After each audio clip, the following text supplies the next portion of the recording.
Very good afternoon everyone. हर महीने की तरह इस महीने भी आपको इतनी दूर में चल के आना पड़ा, तो थैंक्स फॉर दैट। बहुत बहुत धन्यवाद सबका यहाँ आने के लिए। और आज लास्ट टाइम हमने जो है वो थोड़ा जनरल सा रखा था, सुपरफिशियल, कि बच्चे को क्या खिलाना है, कितना खिलाना है, कैसे खिलाना है। अभी हम उसको थोड़ा एडवांस लेवल पे ले जा रहे हैं, डिसऑर्डर स्पेसिफिक जो आप कह सकते हो उसको। तो फॉर स्टार्टिंग आपको एक जनरल रिव्यू और difference between ASD, ADHD and different disorders, OT specific जो है वो सादिया मैम स्टार्टिंग में करेंगी। Then Rashmi ma'am will take over later for dietary problems. So बहुत देर नहीं करते, ऑलरेडी हम लेट हैं, थोड़ा 3 बजे शुरू करना था, थोड़ा टाइमिंग ऐसा हो गया है, तो देर नहीं करते हुए सादिया मैम को मैं इनवाइट कर रहा हूँ। Over to Sadiya ma'am, please start it.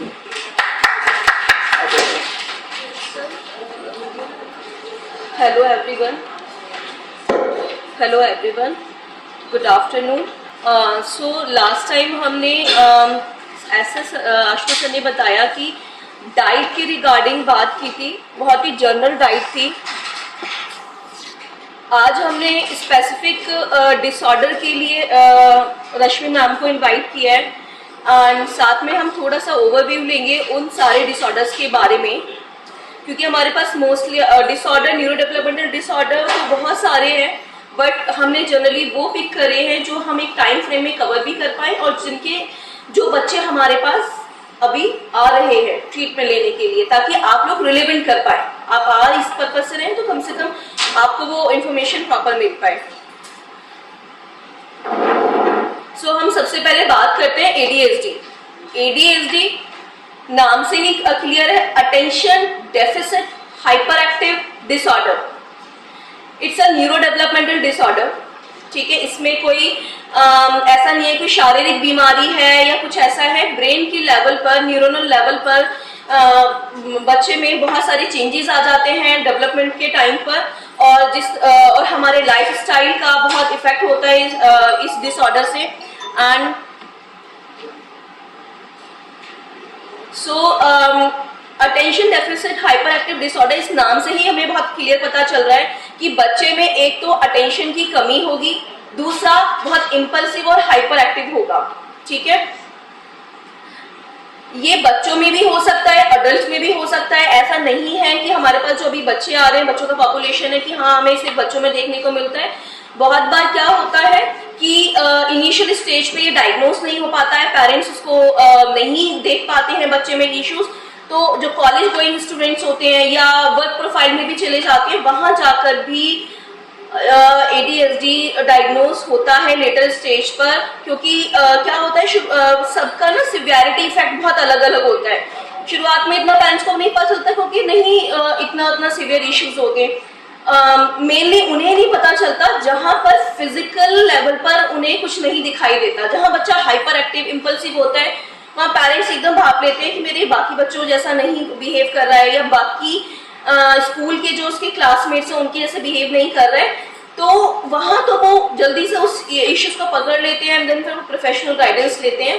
But जो लेटेस्ट स्टेज पे चले जाते हैं, वहाँ पे क्या होता है, मेनली हमें अटेंशन डेफिसिट देखने को मिलता है, या फिर वो अपने काम को ऑर्गेनाइज नहीं कर पाते हैं इजिली, पैनिक बहुत जल्दी हो जाते हैं।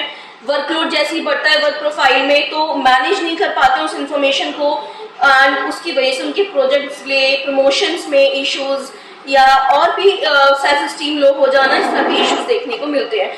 सो ओवरऑल कहने का ये है कि ये सिर्फ चाइल्ड स्पेसिफिक डिसऑर्डर नहीं है, ये अडल्ट्स में भी इसका इम्पैक्ट देखने को मिलता है। और अगर टाइम से डायग्नोस नहीं हो पाता तो लेटर स्टेज पे इफेक्ट देखने को मिलता है।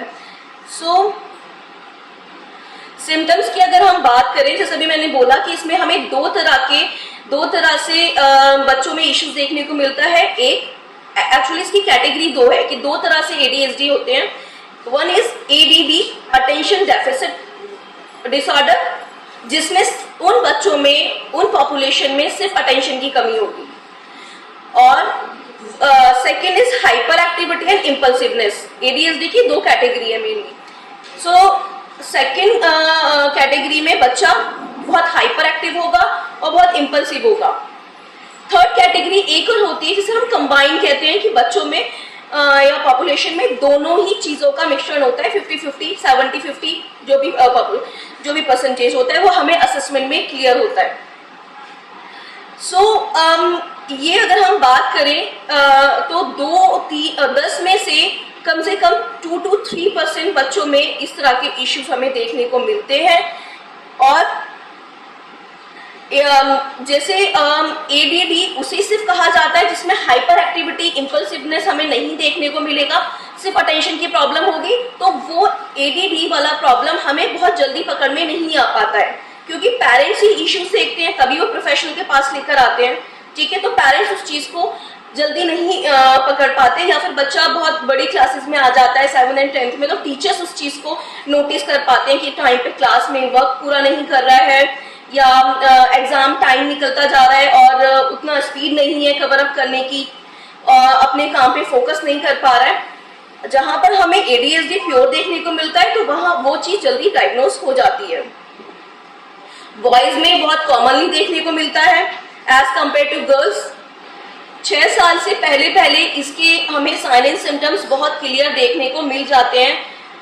ऐसा नहीं है कि हमें समझ में नहीं आता, जैसे कि हमें ये ASD पॉपुलेशन में बहुत कॉमनली देखने को मिलता है कि पेरेंट्स उस चीज को जल्दी नहीं पकड़ पाते हैं, क्योंकि वो वेट कर रहे होते हैं, अब बोल जाएगा बेटा, अब बोल जाएगा बच्चा, अब बोल जाएगा। या फिर फैमिलीज में ग्रैंड पेरेंट्स होते हैं कि बहुत कॉमनली कि इसके फादर भी लेट बोले थे तो हम थोड़ा और वेट कर लेते हैं, 2 साल 3 साल 4 साल वेट कर लेते हैं। ठीक है, ADHD में ये है कि चीजें हमें जल्दी 6 साल से पहले देखने को मिल जाती हैं। तो आजकल गूगल बाबा जिंदाबाद है, तो बहुत सारे स्क्रीनिंग टूल हमें मिल जाते हैं, तो हम उसके थ्रू स्क्रीनिंग भी कर सकते हैं। लेकिन वो सेल्फ स्क्रीनिंग कर लेना ठीक है, लेकिन एक प्रोफेशनल हेल्प लेना बहुत जरूरी है, क्योंकि there is lot of information Google, जहाँ पे आपको हर दूसरी चीज ऐसी लगेगी मुझ में प्रॉब्लम है और मेरे बच्चे में भी प्रॉब्लम है, हर दूसरी चीज में प्रॉब्लम लगेगी। सबसे पहले हम ये देख लेते हैं कि अगर बच्चा इनअटेंटिव है तो उसमें क्या क्या इश्यूज हमें देखने को मिलेगा। बहुत शॉर्ट अटेंशन स्पैन होगा। ठीक है, अगर आपने एक एक्टिविटी उसने एक एक्टिविटी की, एक एक्टिविटी भी कंप्लीट नहीं कर पाएगा, 2 लाइन लिखने का स्टार्टिंग करेगा, देन बच्चा विल स्टार्ट वहां से कहानियां बनाना शुरू कर देगा। लाइक अगर फॉर एन एग्जांपल आप उसे पढ़ा रहे हैं A for एप्पल, ठीक है, he will write A for apple, then क्या स्टार्ट, अच्छा पापा या मामा, अच्छा एप्पल रेड होता है, हम वहां गए थे, हमने एप्पल खाया था, एप्पल से ये, मतलब लिंक से लिंक। ठीक है, काम पे फोकस नहीं होगा, देन आपको उसको दोबारा से बैक टू पवेलियन लाना होगा। No, you have to focus. आप 2 मिनट काम कर पाओगे, फिर से यू हैव टू फोकस, बच्चा यू हैव टू फोकस। तो अटेंशन स्पैन बहुत शॉर्ट होता है। आप उससे उम्मीद करो कि 45 मिनट का कोई एक राइटिंग कोई ऐसे दे दो, या स्कूल में हाफ आवर का पीरियड में वो बच्चा फोकस कर पाए, वो नहीं कर पाएगा। और ऐसा नहीं कि वो जानबूझ के कर रहा है, क्योंकि उसके अंदर रेस्टलेसनेस, उसका अटेंशन स्पैन इतना लो है, तो वो बच्चा नहीं कर पा रहा है, and at that time you have to take professional help. ठीक है, इजीली डिस्ट्रैक्ट हो जाएगा। आज कौन आ रहा है, कौन जा रहा है, डोरबेल रिंग हो रही है, ठीक है, मम्मा मेरे कपड़े ठीक कर दो, उसको हर वो चीज याद आएगी। अच्छा मम्मा मैं कल गिर गया था ना, तो मुझे अभी दर्द हो रहा है। उसको इतनी छोटी छोटी चीजें, तो it's a part of distraction. Careless mistakes होगी।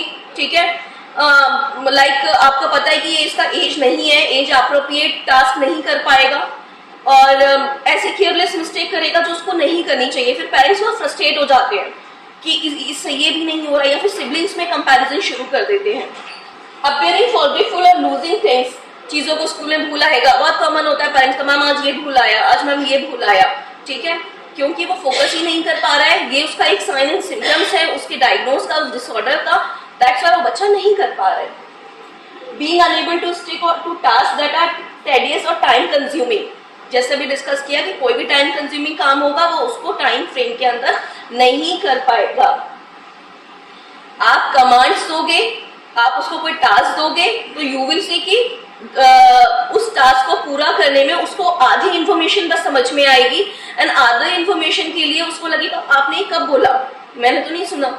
ठीक है, सो वो उस इंफॉर्मेशन को पूरा कवर अप ही नहीं कर पाएगा. That can B command, that can B general instruction. कहीं आप शॉप पर उसे भेज रहे हो कि बेटा ये यही करके आना है, भेजा कुछ है लेकर वो कुछ और आएगा. तो ये एक बहुत जनरल सिम्टम्स आप उस बच्चों में डे टू डे लाइफ में देख सकते हैं.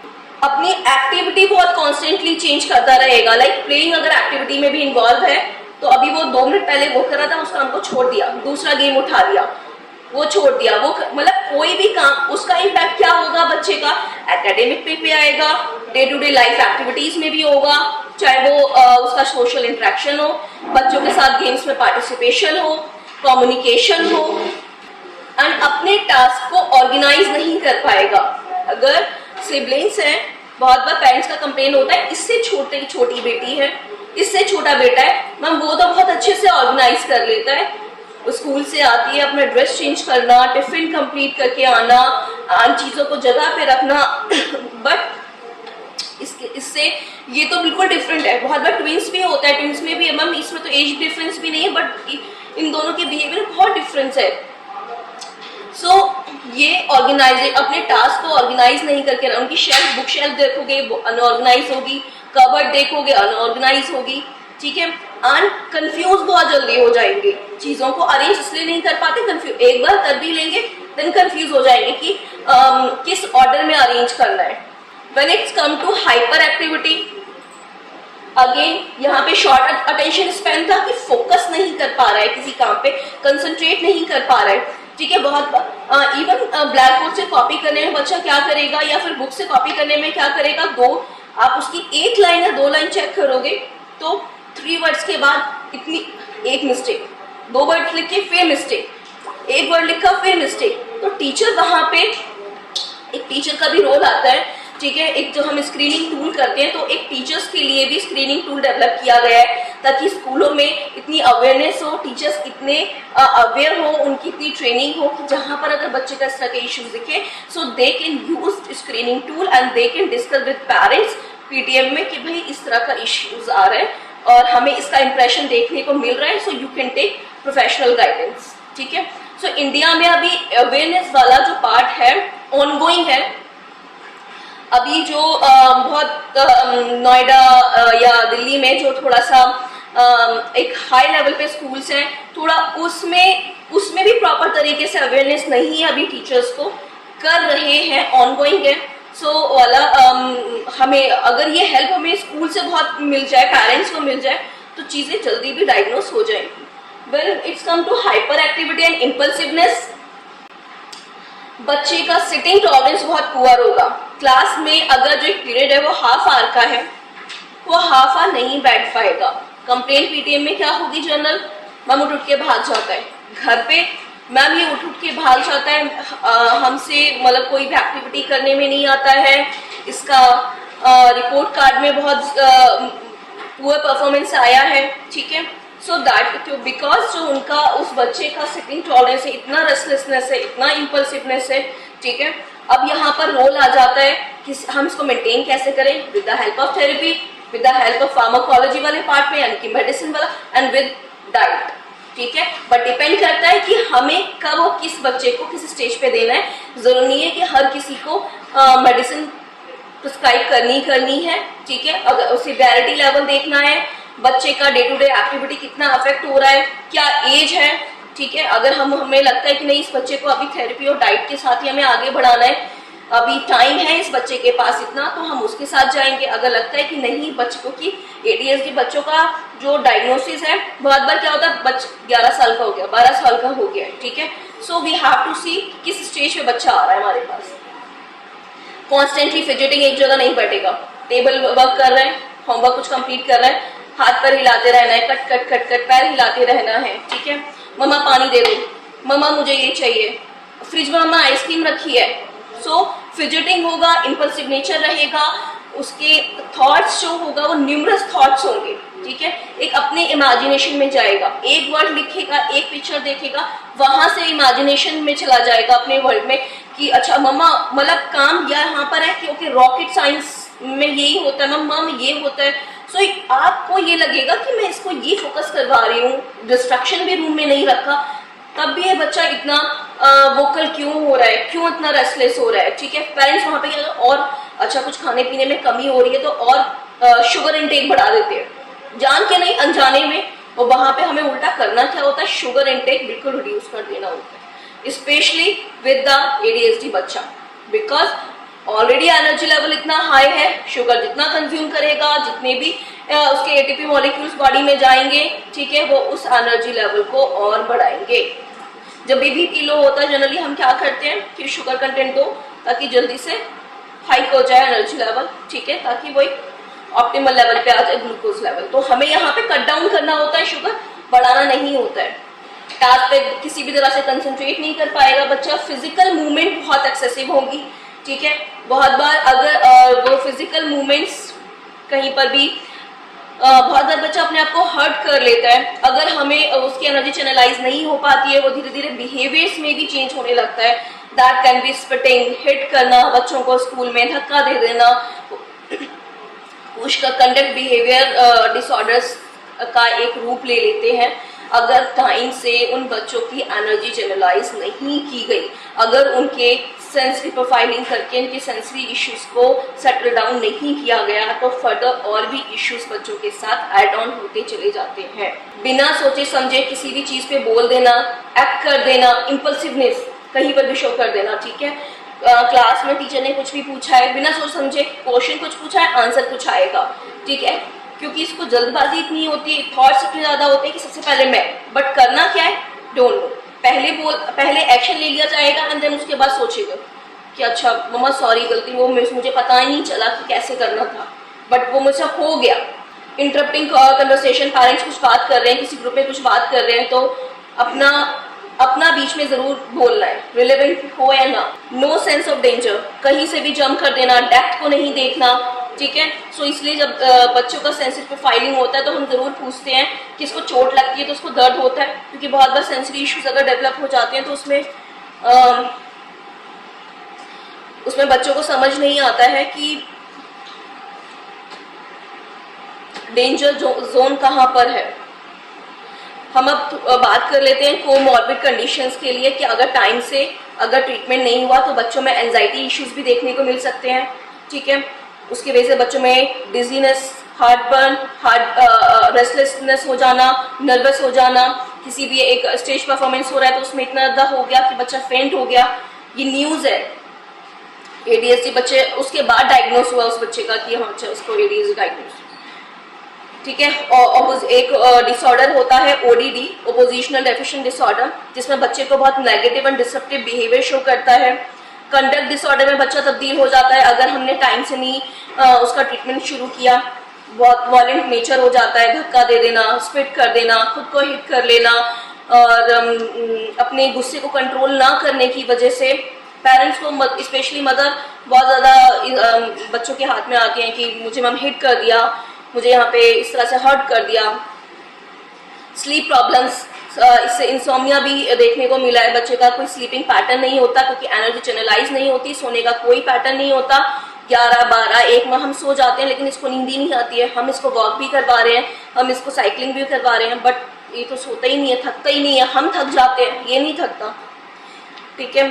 ASD भी देखने को, ADHD के साथ साथ अगर नहीं ट्रीटमेंट तो हमें ASD के भी लक्षण देखने को मिलते हैं। डिस्प्रैक्सिया जैसे इश्यूज देखने को मिलते हैं, फिट्स होने के, दौरा पड़ने के जैसे भी चांसेस बच्चों में देखने को मिले हैं। ऑक्यूपेशनल थेरेपिस्ट कैसे उसको हेल्प कर सकता है कि बच्चे का एक पूरा सेंसिटिव प्रोफाइलिंग टेस्ट करने के बाद बच्चे को जो ऑर्गेनाइजेशन स्किल्स में प्रॉब्लम आ रही है तो उसके लिए ट्रेनिंग देना, फिजिकल कोऑर्डिनेशन पे वर्क करना, उसके ADL एक्टिविटीज़ पे काम करना, उसकी एनर्जी चैनलाइज करने पे, सेंसरी इश्यूज पे एंड बिहेवियर इश्यूज पे काम करना। इसके लिए सबसे सारी जो भी स्क्रीनिंग टेस्ट होते हैं वो असेसमेंट के बेस पे हम एक थेरेपी को प्लान करते हैं और कौन कौन सी ट्रेनिंग बच्चे को देनी है वो हम प्लान करते हैं। Then come to ASD। ASD is autism spectrum disorder.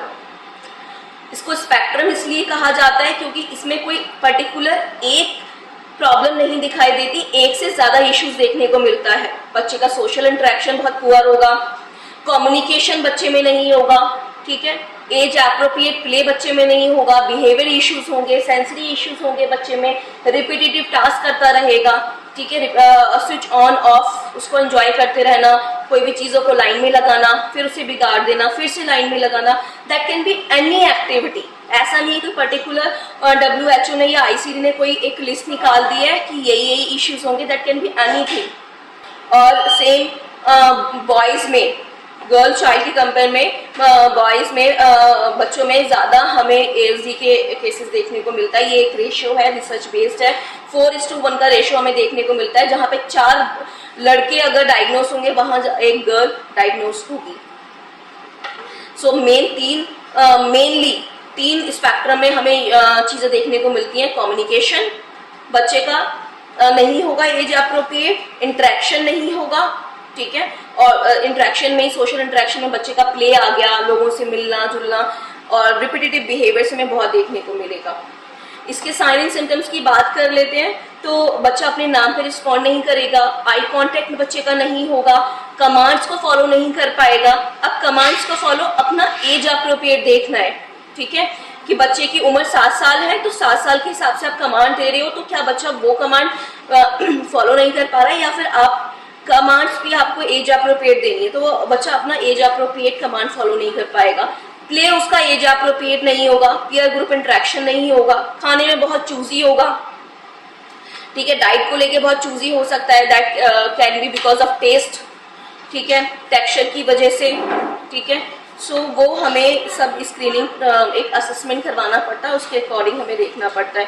Same phrases को रिपीट करते रहना, कोई भी पैटर्न रिपीट करते रहना, that can be hand flapping, that can be toe walking, ठीक है, कुछ भी पैटर्न हो सकता है, कुछ भी पैटर्न हो सकता है। अगर हम कॉजेस की बात करें, एक बहुत कॉमन क्वेश्चन है हमारे पेरेंट्स में कि मैम क्या वजह है, स्पेशली मदर, मैम मेरे साथ कुछ, मैंने प्रेगनेंसी में कुछ गलतियां करती थी, वो अभी Rashmi ma'am will focus on the diet वाला पार्ट, तो वो तो तब बताएंगे कि डाइट में क्या गलतियां करती, बट ओवरऑल क्या इश्यूज हो सकती है, क्या रीजंस है सकता। बट रिसर्च से हमें ये पता चला है कि there is numerous number of reasons हो सकते हैं, बट एक पर्टिकुलर रीजन किसी एक बच्चे में हम नहीं आप बता सकते हैं, ठीक है। सो प्रेगनेंसी से पहले, ड्यूरिंग बर्थ और आफ्टर प्रेगनेंसी कोई भी इश्यूज हो सकता है, जेनेटिक इश्यूज हो सकते हैं, जेंडर इश्यूज हो सकते हैं, ठीक है, पेरेंटल एज इसमें बहुत मैटर करती है कि कंसीव अगर बहुत लेट किया है, ठीक है, तो उस टाइम पर पेरेंट्स की हेल्थ कैसी थी, ठीक है, वो एक बहुत बड़ा रीज़न है, ठीक है। पेरेंट्स कौन अलग अलग, बहुत बार क्या होता है मदर साउथ से है, फादर नॉर्थ से है, उनका लैंग्वेज अलग है, उसका लैंग्वेज अलग है, कम्युनिकेशन अलग जा रहा है, बच्चा अलग एक स्टेट में रह रहा है, तो वो भी एक इफेक्ट बच्चे को करता है। ड्यूरिंग बर्थ बच्चे को कोई इश्यूज आ गया, मदर का BP हाई हो गया, डायबिटीज हो जाना, सिजेरियन हो जाना, प्रीटर्म बेबी हो जाना, डिलीवरी में कोई भी कॉम्प्लिकेशन होना, ब्रेन एनोमली डेवलप हो गई, ठीक है, इसको बहुत सारे डिसऑर्डर हैं, तो कोई भी एक रीज़न हो सकता है। सो और इन डाइट का एक अपने आप में बहुत बड़ा रोल है कि साथ में हमें वो भी बहुत ध्यान रखना है। पॉल्यूशन का कि बहुत बार क्या होता है कि पेरेंट्स ऐसी जगह पे वर्किंग होते हैं जहाँ पे लेड का एक्सपोजर बहुत ज़्यादा होता है, फैक्ट्री एरिया है जहाँ पे पॉल्यूशन, मदर प्रेग्नेंट है, ठीक है, वो उसी को इनहेल कर रही है, उन्हें पता भी नहीं है, ठीक है, कि मैं हमारा तो यहाँ ट्रांसफ़र हो गया तो हमें तो पता नहीं था, ठीक है, तो वहाँ पे इस तरह से फैक्ट्रीज वगैरह का एरिया बहुत था, और फैक्ट्रीज का अब तो दिल्ली में इतना पॉल्यूशन है, ठीक है, वही अपने आप में एक काफ़ी है, ठीक है। डायग्नोसिस करने के लिए हमें हमेशा असेसमेंट करवाना है, ठीक है, सबसे पहले प्रोफेशनल्स की हेल्प लें इन सब चीज़ों में। अगर कोई भी लक्षण दिखाई देते हैं, पेडियाट्रिशियन हो सकता है, साइकेट्रिस्ट हो सकता है, ऑक्यूपेशनल थेरेपिस्ट हो सकता है, साइकोलॉजिस्ट हो सकते हैं, जिनकी आप हेल्प ले सकते हैं, ठीक है। स्क्रीनिंग टूल्स आजकल बहुत अवेलेबल हैं ऑनलाइन भी, जिसमें हमें सिर्फ पता चलता है कि क्या इस तरह के इश्यूज है या नहीं है बच्चे में। लाइक आपने कुछ इश्यूज देखा तो उससे एटलीस्ट स्क्रीनिंग से पता चल जाएगा कि अगर 70% अगर उसमें स्कोर आ रहा है तो at least you have to be alert, तो एक प्रोफेशनल आप हेल्प ले सकते हो, ठीक है। जेनेटिक टेस्ट होते हैं, अगर वहाँ पर कोई जेनेटिक इश्यूज क्रोमोसोमल लेवल पे हमें दिख रहा है, ठीक है। ऑक्यूपेशनल थेरेपी असेसमेंट होता है, साइकोलॉजिकल असेसमेंट होते हैं, ठीक है। ऑक्यूपेशनल थेरेपिस्ट किन किन एरिया को कवर करता है, अगेन जो वो काम ऑफ कोर्स नहीं कर पा रहा है बच्चा तो वो उस पर फोकस करेगा, सोशल इंटरेक्शन पे, सोशल कम्युनिकेशन पे, कॉग्निटिव इश्यूज पे, सेंसरी इश्यूज पे एंड मोटर इश्यूज पे। अगर कि ट्रीटमेंट क्या प्रोवाइड करवाया जाए तो जो इश्यूज आए हैं उन्हीं के ऊपर ट्रीटमेंट प्रोवाइड किया जाएगा। मोटर इश्यूज की बात करें तो बच्चे को ग्रॉस मोटर और फाइन मोटर के लिए ट्रेनिंग दी जाएगी। सेंसरी इश्यूज है तो सेंसरी इंटीग्रेशन थेरेपी दी जाएगी। ओरल रिलेटेड इश्यूज हैं तो ओरल प्लेसमेंट थेरेपी दी जाएगी। ब्रेन जिम थेरेपी दी जाती है अगर बच्चे में कोऑर्डिनेशन में कोई इश्यू होता है, राइट एंड लेफ्ट को कोऑर्डिनेट नहीं कर पा रहा है बच्चा, ठीक है।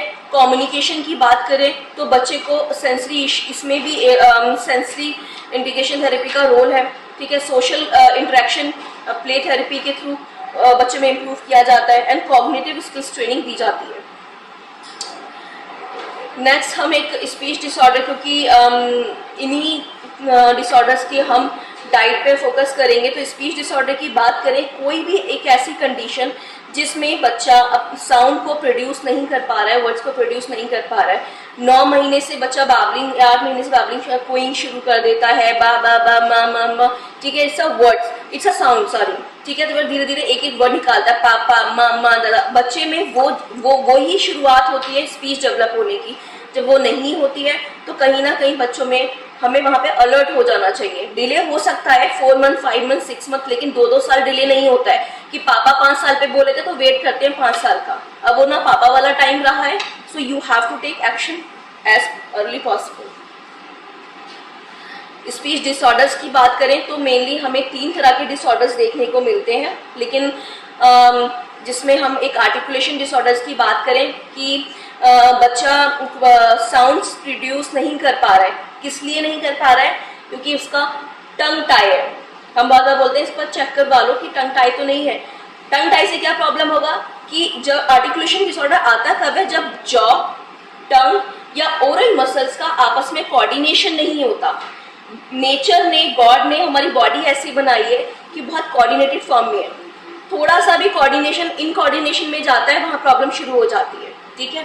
तो अगर हमारे ओरल स्ट्रक्चर का इनकोऑर्डिनेशन देखने को मिलता है, वहाँ आर्टिकुलेशन इश्यू शुरू हो जाते हैं। नाम से पता चल रहा है कि बच्चा आर्टिकुलेट नहीं कर पाएगा कुछ भी, ठीक है। अगर उसे कोई वर्ड बोलना है, पेन, तो पेन में जितनी प, न, ए मात्रा, तो उनको आर्टिकुलेट करके बोलेगा। तो उसके लिए डिफरेंट हमें अपने टंग को मूवमेंट देनी है, जॉ को मूवमेंट देनी है, इसका कोऑर्डिनेशन जरूरी है। तो वो कोऑर्डिनेशन हमें नहीं देखने को मिलता। फ्लुएंसी डिसऑर्डर्स में बच्चा में स्लटरिंग देखने को मिलेगी, यानी कि हकलाना, एक ही वर्ड पे कंटिन्यू नहीं कर पाएगा। उससे फर्दर सेल्फ कॉन्फिडेंस में इश्यूज, आगे बढ़ने में, बच्चे की लाइफ स्किल्स में इश्यूज देखने को मिलते हैं। वॉइस डिसऑर्डर्स की अगर हम बात करें थर्ड, उसमें बच्चे का रिदम मेंटेन नहीं हो पाता, पिच मेंटेन नहीं हो पाता, वॉल्यूम नहीं निकल पाता, ठीक है। कहते बच्चा बहुत शाय है, लेकिन एक बार चेक करो कि वो शाइनेस ही है या बच्चे का कोई वॉइस डिसऑर्डर, मतलब स्पीच का कोई एक पार्ट तो अफेक्ट नहीं हो रहा है। वो रिदम, वो स्पीच का जो होना चाहिए एज अप्रोप्रिएट, वो बच्चा कर पा रहा है, नहीं कर पा रहा। अगर पिच में, वॉल्यूम में, क्वालिटी में, वॉइस में अगर कोई इश्यूज देखने को मिलता है तो वहाँ पे हमें वॉइस डिसऑर्डर्स देखने को मिलते हैं, ठीक है। So this is a general overview over these disorders and now Rashmi ma'am will take part कि इन सारे डिसऑर्डर्स में डाइट कैसे हेल्प करेगी। So I will call Rashmi ma'am, please come and give the information regarding this. Thank you. Thank you Sadhya, आपने इतना अच्छी तरह से एक्सप्लेन किया ADHD, ASD and speech disorder. अब जब हम मैं आपको रोल ऑफ डाइट बताऊंगी कि इन स्पेशल नीड्स के बच्चों के लिए डाइट में हम क्या मॉडिफाई कर सकते हैं, चेंजेस कर सकते हैं, जिससे इनके सिम्टम्स एग्रीवेट ना। देखिए, लाइफस्टाइल मॉडिफिकेशन बहुत ज़रूरी है, मेडिकेशन इम्पॉर्टेंट है, थेरेपी इम्पॉर्टेंट है। जैसे मैंने लास्ट सेशन में भी यही बात बोली थी कि डाइट भी एक इम्पॉर्टेंट प्ले रोल करती है फिजिकल हेल्थ, मेंटल हेल्थ, किसी भी चीज़ में। जब हमें नॉर्मल फिजिकल हेल्थ में लूज मोशन, वॉमिटिंग, कॉन्स्टिपेशन होता है, तब हम थोड़े बहुत डाइट चेंज करते हैं, नॉर्मल डाइट तो नहीं लेते ना। बुखार हो जाता है या हमें जैसे टाइफाइड हो गया है, लिवर प्रॉब्लम है, तो हम कुछ ना कुछ रिस्ट्रिक्ट भी करते हैं, कुछ ना कुछ ऐड करते हैं। ऐसे जब हमें डिसऑर्डर्स हो जाएं तो इसमें भी हमें थोड़ा डाइट का ध्यान रखना पड़ता है। अभी जो कॉमन डिसऑर्डर्स हैं, ADHD, autistic and speech disorder, इसमें एक कॉमन पैटर्न हमने देखा है कि बच्चों को आपको देखने को मिलेगा। जैसे फर्स्ट है आपका टेक्सचर। बच्चे को टेक्सचर से ही पता चल जाएगा, मतलब वो टेक्सचर के लिए कई टेक्सचर खाना पसंद करेगा, कई चीज नहीं खाना पसंद। जैसे स्लाइमी फूड है, स्लाइमी फूड मतलब आपका हलवा हो गया, जैसे क्रीम हो गई, जो चिपचिपा हम कहते हैं, तो वो अवॉइड करेगा। क्या पता वो बच्चा क्रंची खाना चाहे, जैसे उसको पॉपकॉर्न खाने का शौक होगा, मूंगफली खाने का शौक हो, क्योंकि वो क्रंच उसको शायद साउंड में अच्छा लग रहा है सुनने। और कई बच्चों को स्लाइमी फूड भी अच्छे लगते हैं क्योंकि उसको मैश करके अपने हाथ को खराब करने के लिए बहुत अच्छा लगता है। हर बच्चा अलग बिहेव करेगा। तो एक टेक्सचर मॉडिफिकेशन हम देखते हैं कि इन सब बच्चों में कॉमन पाई जाती है। दूसरा बेसिकली है हमारा food allergies and sensitivities. Food allergy में हमने देखा है कि बहुत सारे बच्चों को कई बार लैक्टोज एलर्जी हो सकती है, सोया से एलर्जी हो सकती है, एग से हो सकती है, कई बार मूंगफली दाल है, आपका फूल गोभी है, इससे एलर्जी हो सकती है, ड्राई फ्रूट से एलर्जी होती है। तो कई बार हमने ये नोटिस किया है कि जब बच्चे हमारे पास स्पेशली ऑक्यूपेशन थेरेपिस्ट के पास भी आते हैं, हमारे पास भी आते हैं, तो कई बार हम बच्चों को फूड एलर्जी टेस्ट के लिए भी बोलते हैं। तो देखा गया है कि वो फूड एलर्जी टेस्ट जैसे कई को मूंगफली से है, ड्राई फ्रूट से है, या दूध से है, या ग्लूटेन से है, गेहूं से है, तो हम वो जैसे ही बंद करते हैं तो बच्चों के जो सिम्टम्स हैं एकदम नॉर्मल हो जाते हैं। मतलब बच्चा नॉर्मली बिहेव करने लगता है। मैं ये नहीं कहूँगी कि पूरा तरह से बच्चा ठीक हो गया है, बट ये कि जो इतना हाइपर एक्टिव है और सारे आपके जो इंस्ट्रक्शंस फॉलो नहीं कर पा रहा, वो करता है। नॉर्मल एक रूटीन को जो है वो फॉलो करने लग जाता है, but with again help of therapy होता है, विद हेल्प ऑफ उसका जो रूटीन सेट किया हुआ है, विद हेल्प ऑफ कई बच्चों को मेडिकेशंस होती हैं। तो ये फूड एलर्जी टेस्ट, क्योंकि आजकल खाने में बहुत सारे केमिकल्स, पेस्टिसाइड, एडिटिव्स हैं, एंटी फोमिंग एजेंट्स हैं, कलर्स हैं, डाइज हैं, तो क्या पता कौन सा केमिकल सूट नहीं कर रहा है, क्या कौन सी डाई आपको सूट नहीं कर रही। जैसे हम कहते हैं कि जो रेड कलर है, red colour is very dangerous for everyone. And mental health, चाहे वो ADHD ऑटिस्टिक बच्चे हैं, या नॉर्मल डिप्रेशन एंजाइटी है किसी को, या सिजोफ्रेनिया है, या फोबिया या मेनिया है, उसके लिए भी red colour is not good. हम जैसे आई गिव यू एग्जांपल, जैसे हम कहते हैं कि ऐसे लोगों को फर्मेंटेड फूड खाना चाहिए। फर्मेंटेड फूड मतलब जैसे आपका इडली हो गया, डोसा हो गया, अचार हो गया, तो लोग मोस्टली क्या करते हैं, बाहर का अचार देना शुरू कर देते हैं। तो बाहर के अचार में तेल का भी नहीं पता, उसमें कलर यूज किया जाता है, प्रिजर्वेटिव यूज किया जाता है, तो वो नुकसान करेगा। और क्योंकि उसको शेल लाइफ बढ़ाने के लिए वो पता नहीं क्या क्या केमिकल्स डालते हैं, वेट बढ़ाने के लिए, उसको कॉस्ट कटिंग के लिए भी बहुत वो कुछ डालते हैं, जिसकी वजह से अचार वो फर्मेंटेड तो है, फर्मेंटेशन की प्रॉपर्टीज आपको मिले, बट एडिशनल भी आपको आपकी बॉडी में कंपाउंड्स जा रहे हैं जो आपको नुकसान देता है। तो हम मार्केट के पिकल टोटली अवॉइड करते हैं।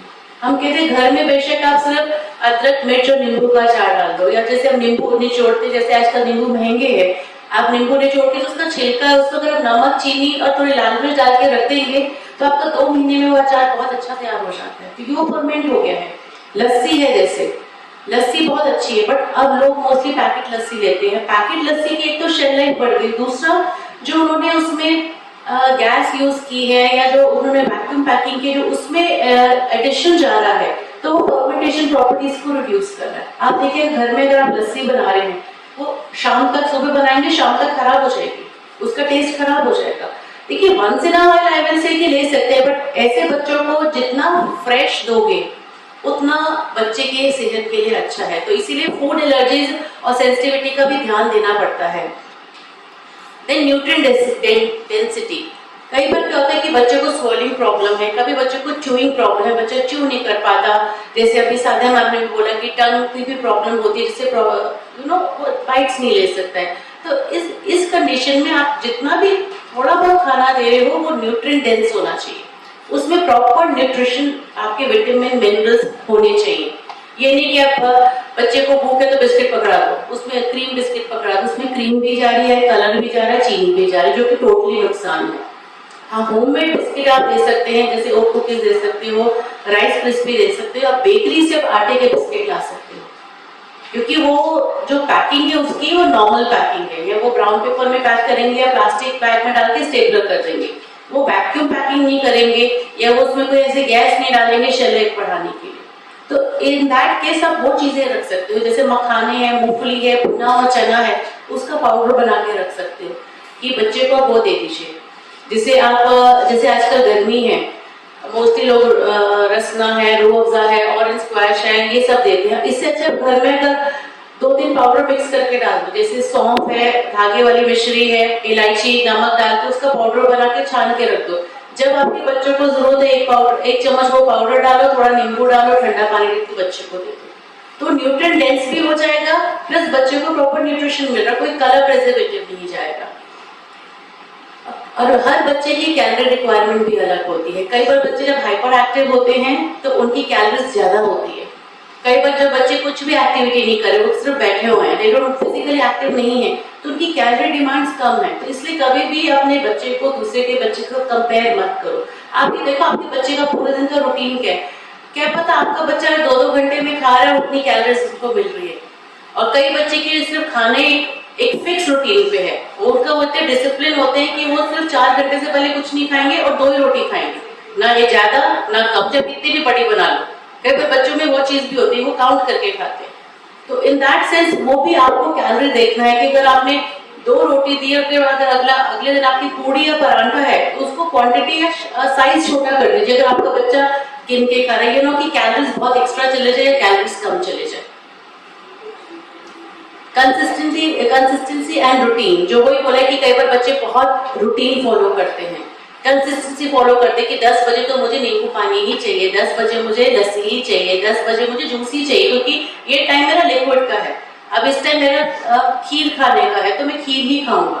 तो अगर आपने एक बच्चे का या किसी का रूटीन सेट किया है तो आप उसको फॉलो कीजिए। ऐसा नहीं है कि आप चेंज कीजिए, क्योंकि अगर जहाँ भी ऐसे स्पेशल नीड्स के बच्चों का रूटीन चेंज हो तो बच्चा बेसिकली रेस्टलेस हो जाता है, थोड़ा उदास हो जाता है। तो वो कोई प्रॉब्लम नहीं है अगर आप बच्चे का एक रूटीन और कंसिस्टेंसी फिक्स करना चाहते हैं।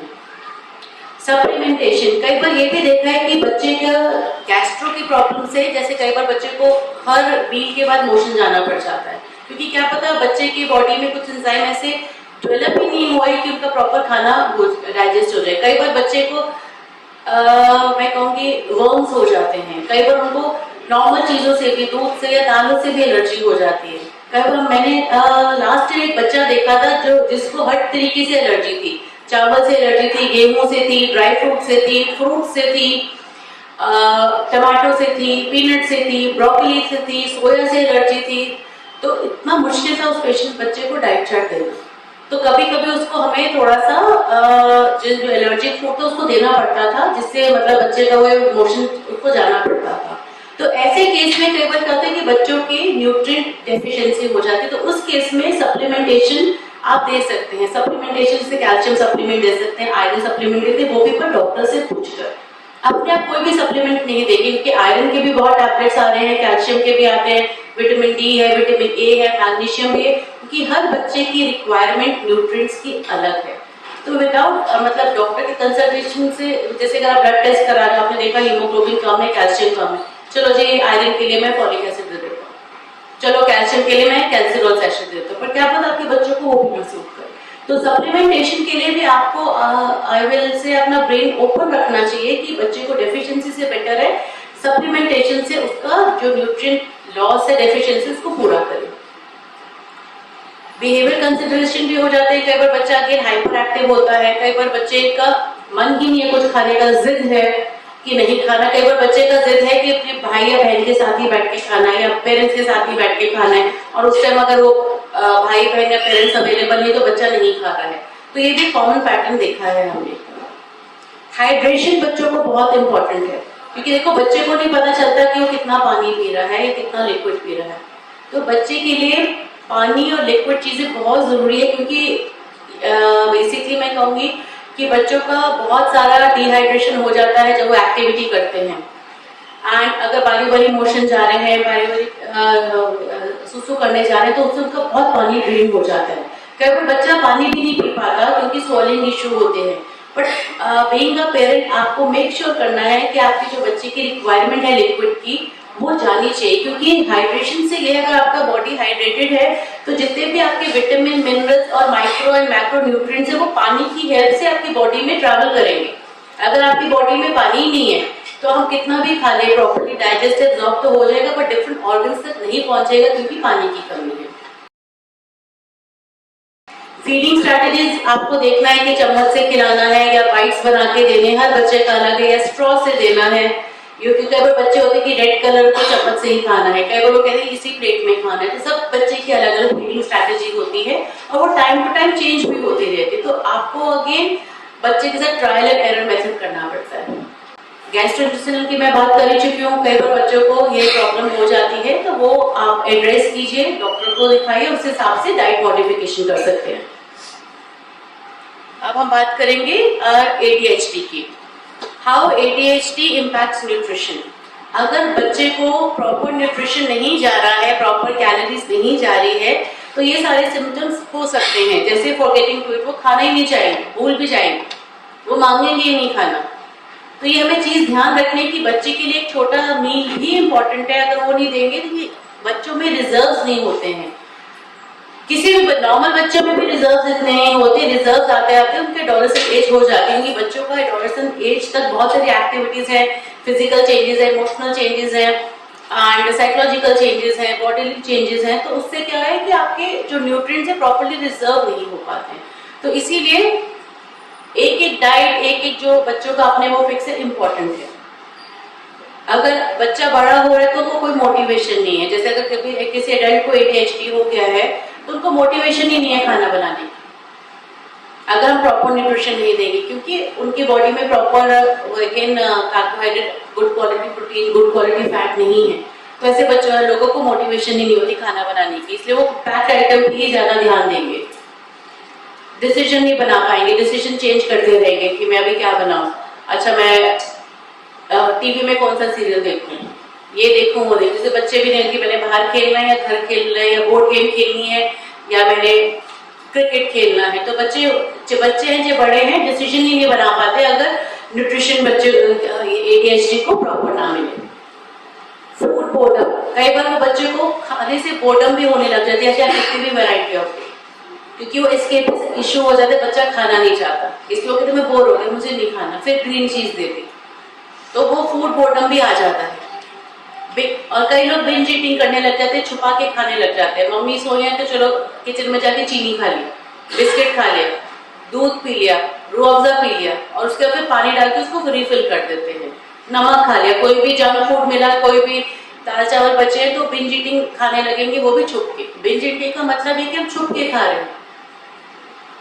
कई बार बच्चे कहते हैं हम अपने भूख लगी होती है तो वो इग्नोर करते हैं, उनको समझ नहीं आ रहा, वो रेस्टलेस हो गए, फ्रस्ट्रेटेड है या बहुत ही उदास हैं, किसी बात मार रहे हैं किसी को, ये चीजें फेंक रहे हैं, क्योंकि वो अपने हंगर की उसको आइडेंटिफाई नहीं कर पा रहे कि मुझे भूख लगी है। कई बार बच्चे को नहीं पता, फिर मदर कहती है इसका खाने का टाइम है, दिन में भी इसने कम खाया है, इसलिए बच्चा हाइपर एक्टिव है, इसलिए ये बच्चा रू रू कर रहा है और चीजें फेंक रहा है।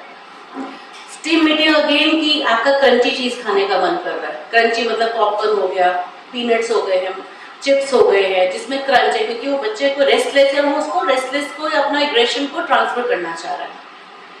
और कई बार बच्चा सप्रेस एपेटाइट भी करता है, तो उसको खुद ही नहीं पता चलता। अगर रोज 2 रोटी खाता है तो उस दिन एक ही रोटी खा रहा है, क्योंकि वो अनकॉन्शियसली उसको लग रहा है कि मैं ज्यादा खा रहा हूँ, तो सप्रेस ईटिंग भी शुरू हो जाता है अगर प्रॉपर न्यूट्रिशन ना मिले। तो इसलिए ये है कि अगर हमें प्रॉपर न्यूट्रिशन ना मिले ADHD को तो ये आपके सिम्टम्स हो सकते हैं।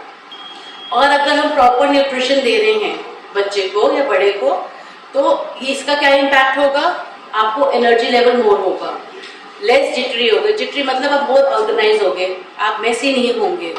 हेडेक्स बच्चों को कई बार होता है, बच्चे एक्सप्रेस नहीं कर पाते, बड़े भी एक्सप्रेस नहीं कर पाते, तो अगर हमारा प्रॉपर न्यूट्रिशन मिल रहा है तो हमारा हेडेक जो है वो कम हो जाएंगे। ऐसे बच्चों को बच्चे अगेन जैसे मैं बता रही हूँ एक्सप्रेस नहीं कर पाते तो उनके मोस्टली हेडेक रहता है ऑन एंड ऑफ, क्योंकि वो बहुत हाइपर एक्टिव होते हैं, एनर्जी लेवल उनके ज्यादा होते हैं, तो but they not able to express कि मेरे सिर दर्द हो रहा है, किसकी वजह से हो रहा है। स्टिमुलेशन है, बच्चे ऑर्गेनाइज होंगे। स्टिमुलेशन मतलब वो गेम खेलना चाहेंगे, एक्टिविटीज में पार्टिसिपेट करेंगे, उनको एक मोटिवेशन मिलता है कुछ चीज करने का। Let's likely to binge eating बहुत कम करेंगे। अगर कुछ भी खाएंगे तो पूछ के खाएंगे, या भूख लगेगी तो बता देंगे कि मैं ये खा रहा हूँ, ताकि जो पेरेंट्स हैं वो अगली जो उनका डाइट है उसको उस हिसाब से मॉडिफाई या चेंज करें।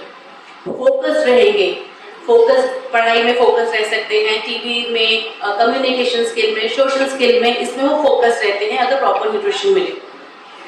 क्योंकि रिलीज ऑफ डोपामिन होता है, बेसिकली दिस इज अ काम एंड रिवॉर्ड केमिकल, जो आपकी बॉडी को काम भी देता है और रिवॉर्ड भी देता है। जैसे न्यूरो ट्रांसमीटर हम बोलते हैं, इट्स अ केमिकल जो कि बहुत इंपॉर्टेंट है हम सभी के लिए।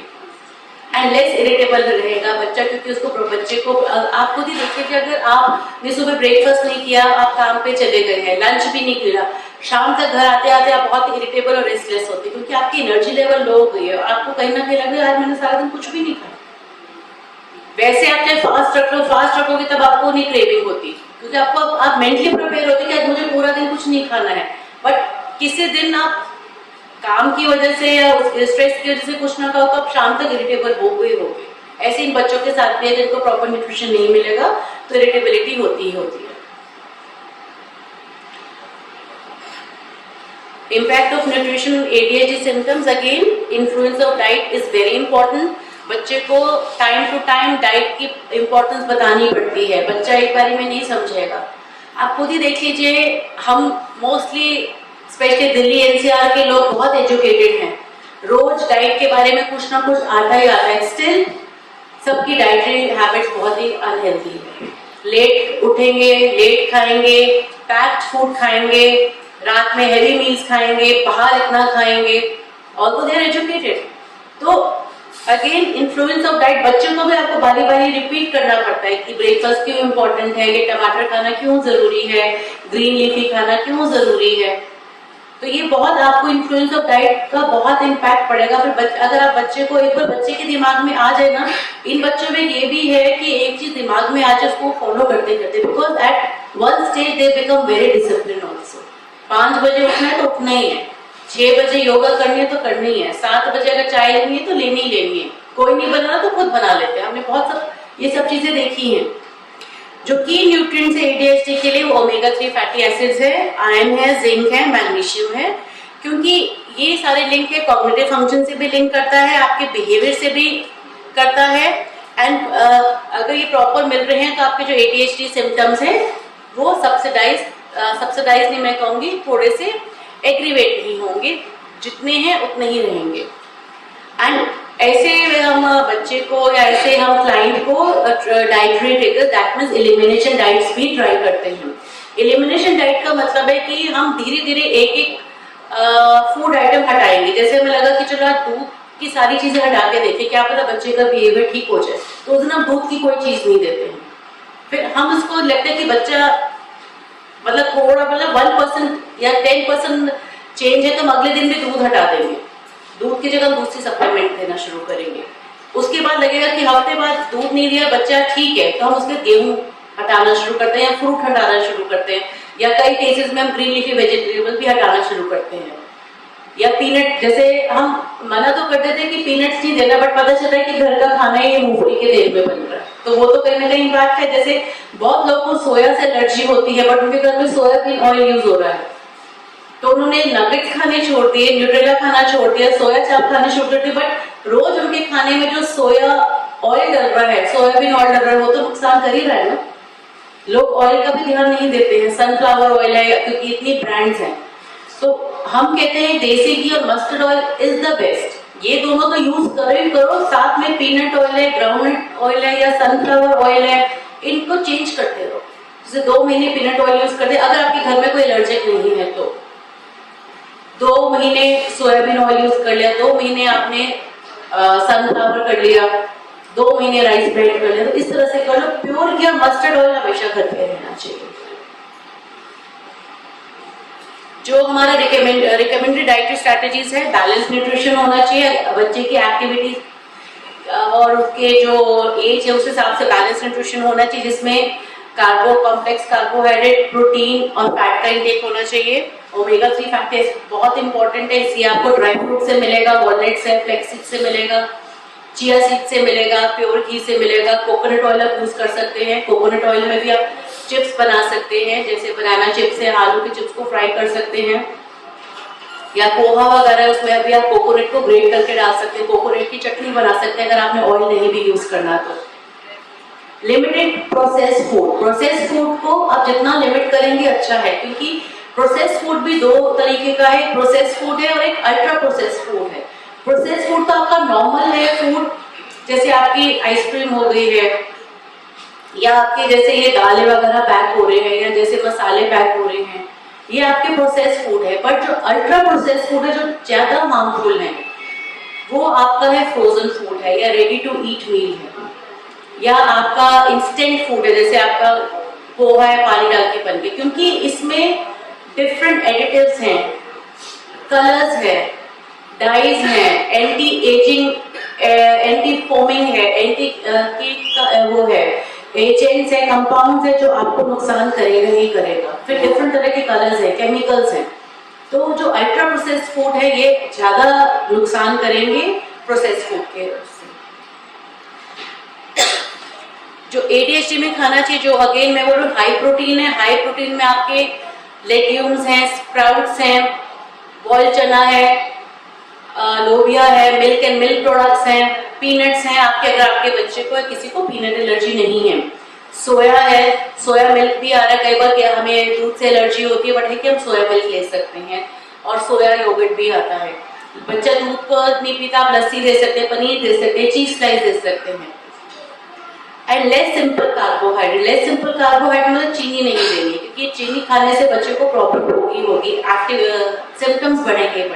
तो चीनी की जगह गुड़ की शक्कर दे सकते हो, खजूर दे सकते हो, अगर आपको प्योर हनी मिल रहा है वो दे सकते हो, किशमिश है वो डाल सकते हो आप। और जैसे आजकल जैसे आम आया हुआ इतना मीठा है, तो उसी को आप मैंगो लस्सी या मैंगो शेक बना सकते हो विदाउट यूजिंग शुगर, वो उसका अपना मीठापन चला जाएगा। कस्टर्ड बना सकते हैं और उसमें मैंगो प्यूरी डाल दीजिए, बनाना ऐसे यूज कर सकते हैं, एप्पल यूज कर सकते हैं। तो जो नेचुरल फॉर्म ऑफ शुगर है आपको उस पर एम्फसाइज करना है। व्हाइट शुगर तो आपके घर में होनी ही नहीं चाहिए, वो सबसे ज्यादा बच्चों को नुकसान करती है जो व्हाइट शुगर है। व्हाइट ब्रेड नहीं होना चाहिए, मैदा की कोई भी चीज नहीं बच्चे को देनी चाहिए, ये बच्चे को नुकसान करेगी। कॉम्प्लेक्स कार्बोहाइड्रेट दीजिए, मल्टीग्रेन दीजिए, फाइबर रिच फ्रूट्स हैं, वेजिटेबल्स हैं वो दीजिए, दलिया दीजिए, क्योंकि जितना भी आपका मोटा अनाज है, ज्वार है, बाजरा है, आपका किनुआ है, इसको पाउडर बनाकर इसकी रोटी भी बना सकते हैं, डोसा भी बना सकते हैं, चीला भी बना सकते हैं। जरूरी नहीं आपने किनुआ को उपमा की तरह ही बना के देना है, पाउडर करके बहुत सारी चीजें बना सकते हैं, बेसन डाल सकते हैं, सत्तू है, सत्तू का चीला है, सत्तू की इडली भी बन जाती है, ढोकला भी बन जाता है। बेसन की जगह अगर आप सत्तू को दही में मिक्स करेंगे उसका बहुत अच्छा ढोकला भी बन जाएगा, इडली भी बन जाएगी। ओमेगा 3 अगेन आपका पीनट्स में होता है, वॉलनट्स में होता है, ड्राई फ्रूट्स है, पोर्की है। अगर आप नॉन वेजिटेरियन तो फिश खा सकते हैं, नहीं तो डॉक्टर की रिकमेंडेशन से आप जो कॉड लिवर ऑयल है वो भी ले सकते हैं। अब हम बात करेंगे स्पीच डिसऑर्डर की। स्पीच डिसऑर्डर में क्योंकि जैसे मैम ने भी बताया कि डिपेंड करता है कि बच्चे को स्पीच डिसऑर्डर किसकी वजह से है, टंग की उसकी वजह से, आर्टिकुलेशन की वजह से है, या जेनेटिक डिफेक्ट है, वो हमें नहीं पता। क्योंकि जब स्पीच डिसऑर्डर होता है, कई बार हमने देखा है बच्चों के दांत ही नहीं है, दांत 2 साल बाद डेवलप हुए, तो जब दांत भी नहीं होते तो भी स्पीच जो है हमारी डिले हो जाती है, क्योंकि अगेन कोऑर्डिनेशन नहीं होता है मसल्स का विद आपका ओरल सब। तो उसकी वजह से भी क्या कि बच्चे की डाइट, क्योंकि अगर दांत ही नहीं, बच्चे चू नहीं करेगा तो प्रॉपर स्वॉलो नहीं होगा, तो आपको हर चीज प्यूरी फॉर्म में दोगे या लिक्विड फॉर्म में दोगे, क्योंकि आपको पता है जब दांत ही नहीं तो जो बच्चे हमारे मुंह में सलाइवा आता है वो खाने के साथ मिक्स ही नहीं हो रहा। इसमें भी हमें अगेन विटामिन मिनरल सपोर्ट की जरूरत है। इसमें हमें vitamin A, vitamin C, zinc, क्योंकि जो वोकल हेल्थ है एंड सपोर्टिंग स्पीच फंक्शन को बहुत हेल्प करता है, तो ये न्यूट्रिएंट्स होना भी बहुत जरूरी है। अगेन कोई भी जैसे बीमारी होती है, फिजिकल हेल्थ होता है, बीमारी होती है तो डॉक्टर आपको हमेशा कहेगा ब्लड टेस्ट कराओ। ऐसे जब भी कोई मेंटल हेल्थ डिसऑर्डर होता है या जेनेटिक डिसऑर्डर होता है तब भी जो डॉक्टर्स होते हैं वो यही बोलते हैं कि इनका ब्लड टेस्ट कराओ, देखने के लिए कोई डेफिशिएंसी तो नहीं है, और ऐसे बच्चों में डेफिशिएंसी पाई जाती है। तो उसके अकॉर्डिंगली हमें फूड का जो है डाइट को इम्प्रूव करनी है, कि जो आगे की जो हम सिम्टम्स हैं उसको बढ़ने से बचा सकते हैं। जो देखिए एक प्रॉब्लम आ गई है उसको हम कंट्रोल कर सकते हैं, 100% क्योर करें वो मैं भी नहीं बता सकती, वो डॉक्टर्स या ओटी ज्यादा बेस्ट जज।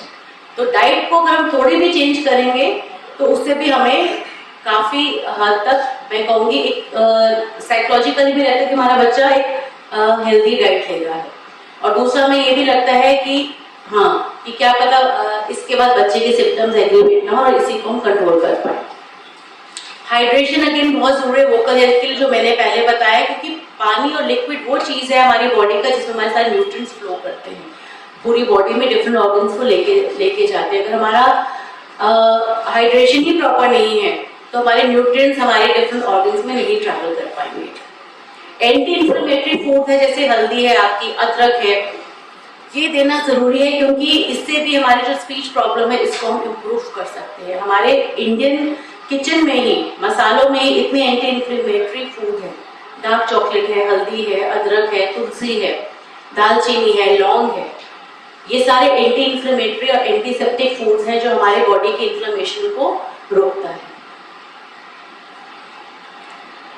अगेन इसमें जो मैंने पहले एक्सप्लेन कर चुकी हूँ, टेक्सचर है जो स्पीच थेरेपी में है, जो हमारे ट्रांजिशनल फूड हैं वो हम लिक्विड से स्टार्ट करते हैं, लिक्विड के बाद हम थोड़ा प्यूरिड फॉर्म में लेके जाते हैं, उसके बाद थोड़ा सा मॉइस्ट एंड सेमी सॉलिड में लेके जाते हैं, फिर छोटे छोटे बाइट्स देते हैं, उसके बाद हम इजी टू च्यू फूड देते हैं, जैसे केला को काट के दे दिया गोल गोल शेप में, या पनीर को दे दिया, चीज स्लाइस को दे दिया, ताकि बच्चे को ज्यादा च्यू नहीं करना पड़े।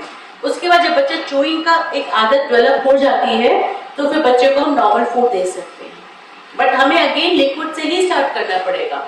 और जब हम ड्रिंक्स देते हैं तो ड्रिंक्स में भी हमें बहुत ही थिन देना पड़ेगा, पहले बहुत ही पतली लस्सी, उसके बाद थोड़ी सी थिक, उसके बाद थोड़ी प्यूरिड फॉर्म में, जैसे कस्टर्ड हम बना रहे थे एकदम ऐसा कि चम्मच से आप ऐसे कर रहे हो तो ये गिर रहा है, उसके बाद प्यूरी फॉर्म में कि चम्मच से आके आप इसको इजीली ले सकते हो ताकि बच्चे को च्यू ना करना पड़े। उसके बाद हम इस तरह से बनाते हैं कि हम जैसे कस्टर्ड को काट रहे केक की फॉर्म में काट रहे थे, एकदम वो हार्ड हो गया, बट एक मुंह में जाते ही मेल्ट हो जाते हैं। ऐसे दलिया बना सकते हैं, दूध वाला, सूजी की खीर बन सकती है, और आपका ओट्स बन सकते हैं, सील की चौलाई के लड्डू आते हैं वो बन सकते हैं, चॉकलेट है, चॉकलेट मिल्क शेक बन सकता है, आप दूध में आटे वाले बिस्किट डाल सकते हैं, वो भी थिकनिक हो जाता है, प्यूरी वाला सूप बन सकता है, वेजिटेबल खिचड़ी बन सकती है, वेजिटेबल दलिया बन सकती है, उसमें आप सब्जी को ग्रेट करके या प्यूरी फॉर्म में डाल सकते हैं।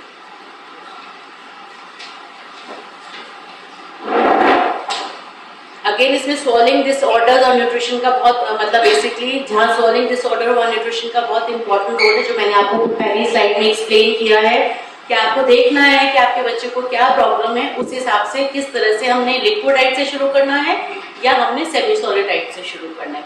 क्योंकि ये हम कोई भी चीज ऐसी ना दें कि बच्चा अगर च्यू ही नहीं कर रहा, गल्प कर रहा, तो बच्चे के लिए भी परेशानी है, क्योंकि उनका स्टमक फिल रहेगा तो बच्चा अगला मील मांगेगा ही नहीं। The role of diet in autism spectrum disorder,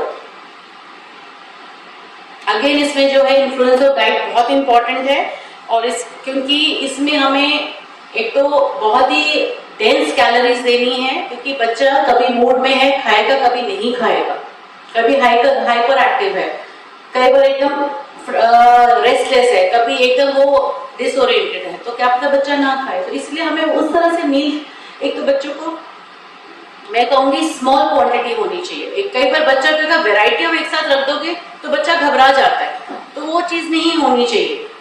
छोटी छोटी क्वांटिटी दो। मैं अगर सपोज आपने परांठे भी बनानी, हमने देखे बच्चे मदर्स ओवरवेल्ड होकर इतनी बड़ी बड़ी परांठे देने लग जाती है, अगर टिक्की भी बनानी इतनी बड़ी बड़ी बनाने लगेगी तो बच्चा घबरा जाता है।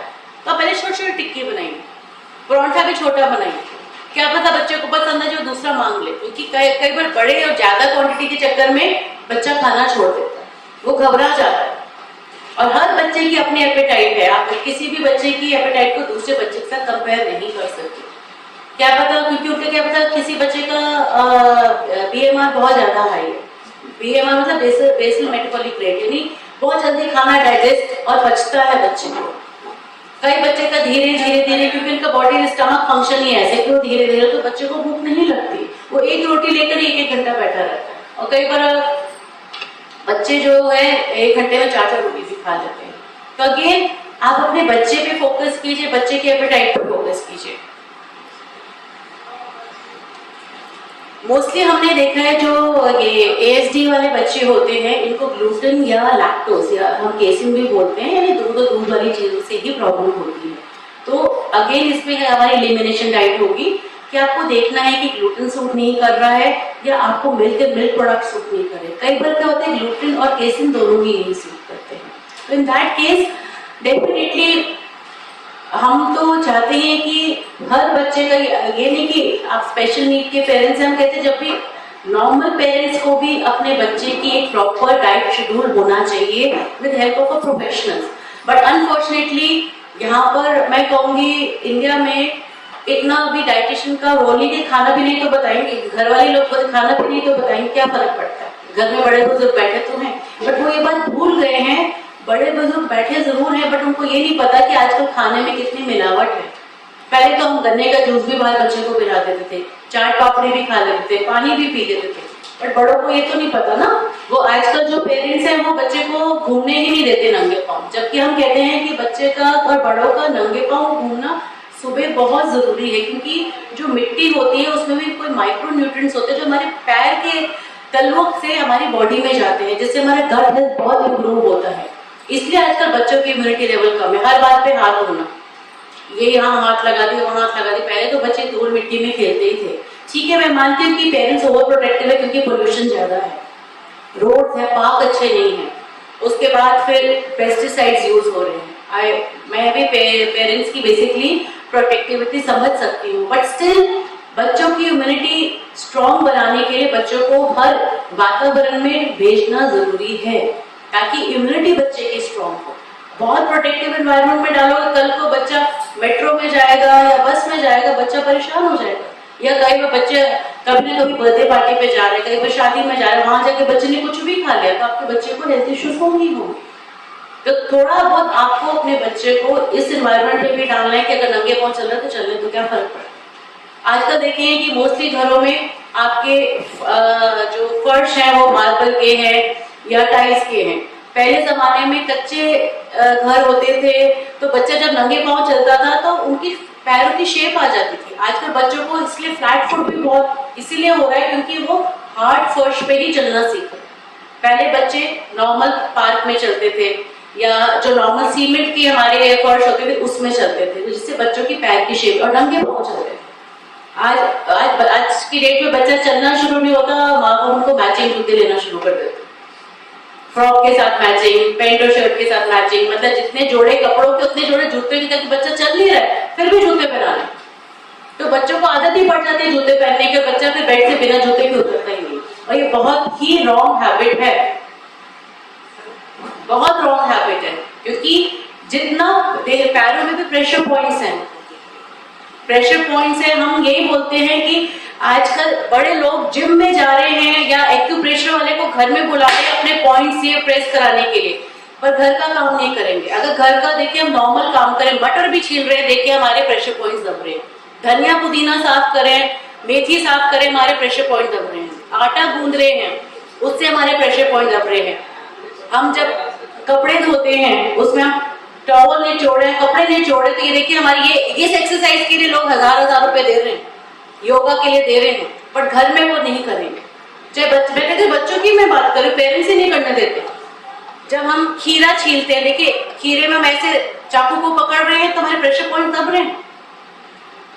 हाथ से मदद खिलाती थी तो 5 उंगलियां यूज होती थी, और 5 उंगलियों के जो तत्व हैं, चाहे आप चावल खिला रहे हो, रोटी खिला रहे हो, तो बच्चे को जाते थे तो प्रॉपर्ली डाइजेशन होते। हम बहुत मॉडर्न बन गए, हम चम्मच से खिलाएंगे या छोटे कांटे से खिलाएंगे, वो बहुत ही वेस्टर्न चीजें हम अपना रहे हैं, बट हमारे इंडियन कल्चर के लिए सूट नहीं कर रही है।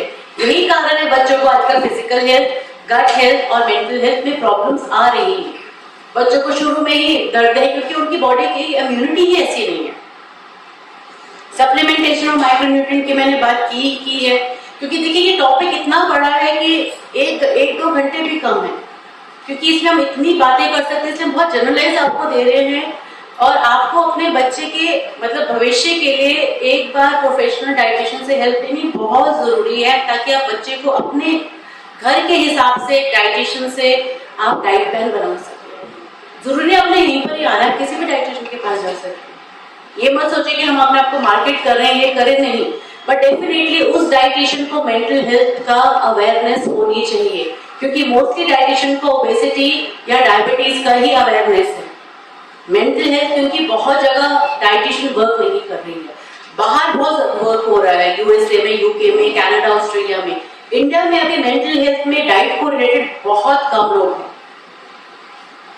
आप मोस्टली गुड़गांव में एक डाइटिशियन है, वो वेट रिडक्शन के 10,000 रुपए लेती है। बस वो ये कहती है कि आप रोज अपना ना खा के मुझे फोटो भेजो, और लोग इतना खुश है 10,000 रुपए देके। वॉक करने जा रहे हैं, उसकी फोटो खींच के भेज रहे। तो डाइटिशियन कुछ भी एक्स्ट्रा नहीं करे, बस वो उनको लग रहा है कि देखो हमें डाइटिशियन जो है हमारा फीडबैक ले रही है, फॉलोअप ले रही है, तो इसीलिए मतलब हमें मॉनिटर कर रही है, क्लोज मॉनिटर कर रही है, इसलिए वो डर के मारे हर चीज फॉलो कर रहे हैं।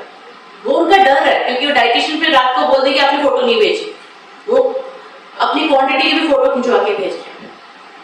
और उस डाइटिशियन ने अपने अंदर 100 डाइटिशियन रखी है, जो एक पेशेंट को दे दी है, जो वो चेक कर रहे हैं।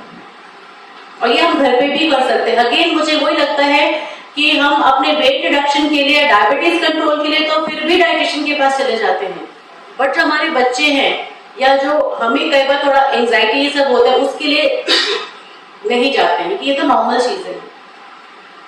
It's a very sad part कि डाइट को हम इम्पोर्टेंस नहीं देते। वैसे हम देते हैं कि हाँ जी ब्रेकफास्ट खाना है, लंच खाना है, बट किस तरह से खाना है, किस कॉम्बिनेशन में खाना है, क्या टाइम है, वो हम नहीं पूछना चाहते। कि लगता है बड़े बुजुर्ग बता तो देंगे, बट तब अब के एनवायरनमेंट में बहुत फर्क है, स्ट्रेस लेवल में बहुत फर्क है, एक्टिविटी लेवल में बहुत फर्क है।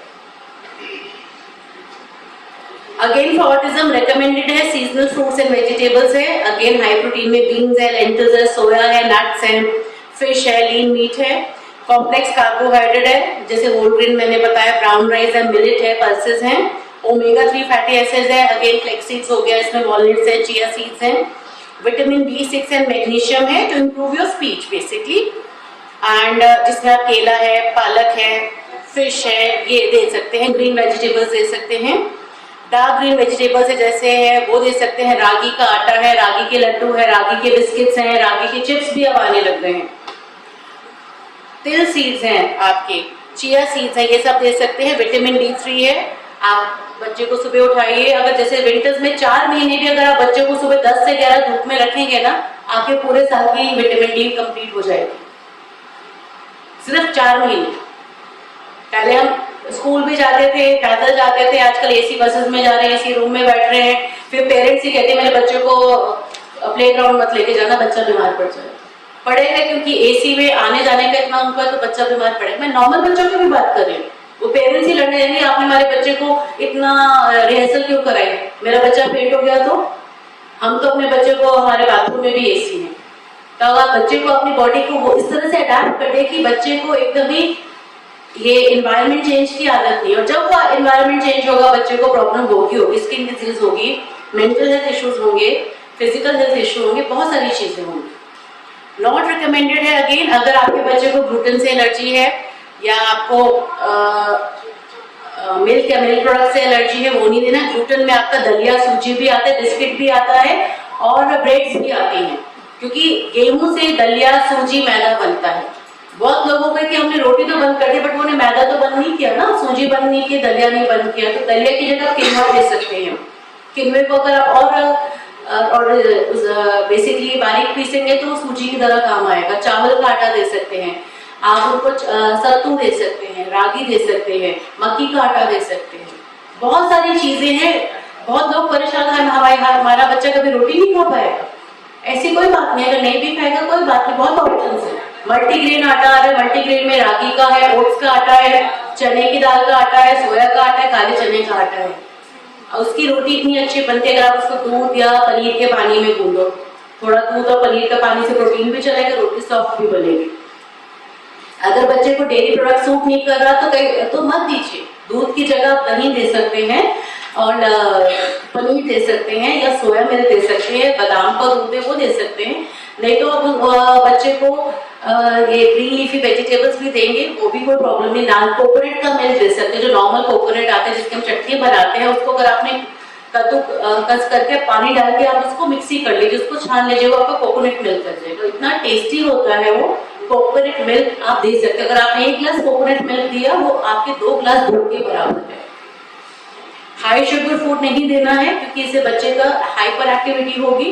कई बार बच्चे आते हैं कि बच्चे ने कुछ नहीं खाया तो इसलिए मैंने रूह-अफ़ज़ा दे दिया, साथ में क्रीम बिस्किट दे दिया, ओरियो बिस्किट दे दिए और एक वो आते लॉलीपॉप चूज कराया। कुछ ज्यादा तो नहीं दिया, हर चीज तो चीनी वाली दे दी तो बच्चा हाइपर एक्टिव हो गया। बच्चा घर में तो ठीक थे, बट यहाँ पर आके देखो बड़ा रेस्टलेस हो रहा है, बहुत एग्रेसिव हो रहा है, बिकॉज आपने इतना शुगर उसमें डाल दिया।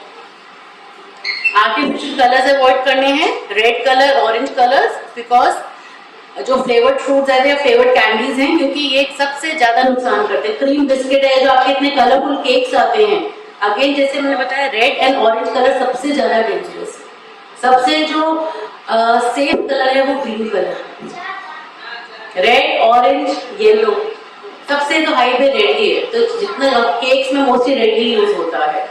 क्रीम बिस्किट से आपके जिसमें स्ट्रॉबेरी होता है उसमें भी रेड होता है, तो वो नुकसान करेगा। लॉलीपॉप भी आपकी रेड कलर की होती है, जेम्स हैं आपके, कैंडीज हैं, अवॉइड करना। प्रिजर्वेटिव में अगर आपका वही अगेन पैक फूड आ गया, इंस्टेंट नूडल्स हैं, सूप्स हैं, चिप्स हैं, आपके ये नुकसान करेगा। जो फूड विद हाई कंटेंट है, जैसे ऑर्गन मीट, जैसे बहुत अगर लोगों के घर में बीफ मटन बन रहा है या ऑर्गन पार्ट्स बन रहे हैं या रोज एग बन रहा है और इसमें आप क्रीम भी डाल रहे हैं या बटर भी डाल रहे हैं, तो वो आपको नुकसान करेगा। हाई फैट और अनहेल्दी फैट से भी बच्चे को प्रॉब्लम होगी, बच्चा हाइपर एक्टिव हो जाएगा, क्योंकि बच्चे को ये प्रॉपर्ली डाइजेस्ट एब्जॉर्ब नहीं होगा, क्योंकि एक्स्ट्रा खाने से एसिडिटी, ब्लोटिंग, गैस प्रॉब्लम हो सकती है। जो बच्चा रेस्टलेस होगा, सो नहीं पाएगा ढंग से, उसको नींद प्रॉपर नहीं आएगी। जब हमारे भी अगर नींद प्रॉपर नहीं आएगी तो सुबह उठते तो रेस्टलेस होते हैं। अगर ऐसे बच्चे की भी प्रॉपर नींद है, अगर बच्चे की 5 घंटे की नींद भी प्रॉपर नहीं हो रही तो बच्चा सुबह उठेगा रेस्टलेस भी होगा और फ्रस्ट्रेटेड भी होगा, एग्रेसिव भी होगा। Dietary problem in autistic people, again sensory issues हो सकते हैं एंड वही मैं बोलूँगी जो मैं बारी बारी सेम ही चीज़ रिपीट कर रही हूँ कि हर बच्चे का अलग वो होता है, बेसिकली अलग इश्यूज होते हैं, उसको अलग तरीके से हैंडल करना है। कभी आप एक बच्चे को दूसरे बच्चे से कंपेयर ना करो, एक बच्चे की डाइट दूसरे बच्चे की डाइट से कंपेयर मत करो और ये मत सोचो कि मेरा बच्चा ये नहीं खा रहा दूसरा खा रहा है। कई बार बच्चे को क्रेविंग होती है तो बच्चे की उस क्रेविंग को जरूर एड्रेस कीजिए।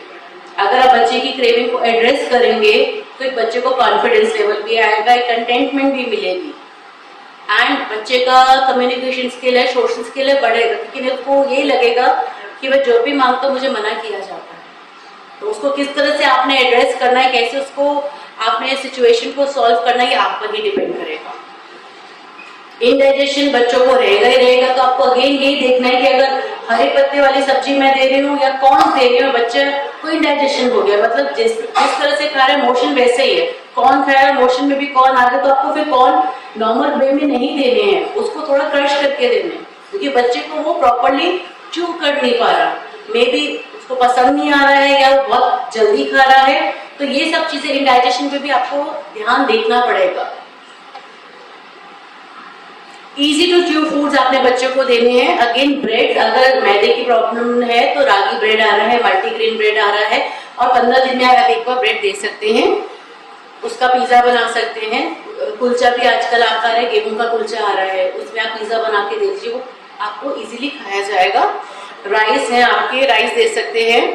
सीरियल्स हैं, ओट मील्स हैं, म्यूसिली है, ये जो इजी टू डाइजेस्ट फूड है। फ्रूट्स में चॉप करके दे सकते हैं, ग्रेटेड दे सकते हैं, प्यूरी फॉर्म में दे सकते हैं, जूस फॉर्म में दे सकते हैं। वेजिटेबल्स को भी इस तरह से फ्रूट रायता भी बना सकते हैं, फ्रूट वेजिटेबल रायता भी, खीरे का बनता है, घिए का बनता है, आलू का रायता बना है, वो दे सकते हैं आप। फ्रूट शेक दे सकते हैं, उसमें आप सीड्स वगैरह डाल दीजिए पाउडर करके। मीट, बीन्स एंड फिश जो एग से कम क्वांटिटी में देना, लेकिन सॉफ्टन फॉर्म में देना है। अगेन बच्चे को टेक्सचर के हिसाब से दें। अगर बच्चे को क्रिस्पी या क्रंची टेक्सचर पसंद है तो उसको उस तरह से बनाइए, अगर बच्चे को स्लाइमी टेक्सचर पसंद है उसको उस तरह से बनाइए ताकि बच्चे वो शौक से खाए। अगर बच्चा शौक से खा ही नहीं रहा तो आपकी मेहनत भी खराब होगी। और डेयरी में milk and milk products again paneer है, चीज है, दही है, घर में आप आइसक्रीम बनाइए, घर में पुडिंग बनाइए, स्मूदीज बनाइए। आजकल मैंगो की स्मूदी भी बन सकती है, मैंगो लस्सी भी बन सकती है, उसमें आप सीड्स का पाउडर डाल दीजिए। इससे क्या है कि एक ग्लास में प्रॉपर कैलोरीज दे सकते हैं। एनी क्वेरीज आप सादिया मैम मुझसे पूछ सकते हैं।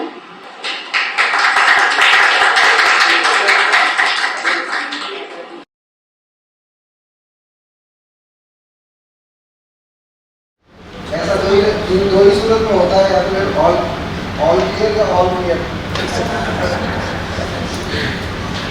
कोई प्रश्न तो पूछ लीजिए आप लोग। मैं आप लोग यही है एक एक्टिविटी हम कराएंगे, मुझे 2 मदर्स चाहिए जो एक्टिविटी करेंगे। आप इसे करवा रहे हैं? वो ऑलरेडी चाहिए।